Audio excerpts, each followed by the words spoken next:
دوستو نبی پاک صلی اللہ علیہ وآلہ وسلم نے ارشاد فرمایا کہ میرا دل کرتا ہے کہ میں عشاء کی نماز پڑھنے مسجد میں جاؤں اور کسی کو حکم دوں کہ وہ میری جگہ جماعت کروائے، اور میں خود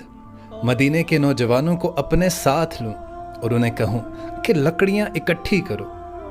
اور میرا دل کرتا ہے کہ میں ان لوگوں کے گھروں کو آگ لگا دوں جو عشاء کی نماز پڑھنے مسجد میں نہیں آتے۔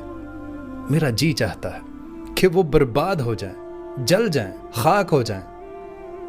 اور حضرت ابو ہریرہ رضی اللہ تعالی عنہ جب یہ حدیث بیان کیا کرتے تھے تو رویا کرتے تھے کہ اتنی ناراضگی، اتنا سخت حکم کہ آپ فرما رہے ہیں کہ میں جلا دوں ان لوگوں کے گھروں کو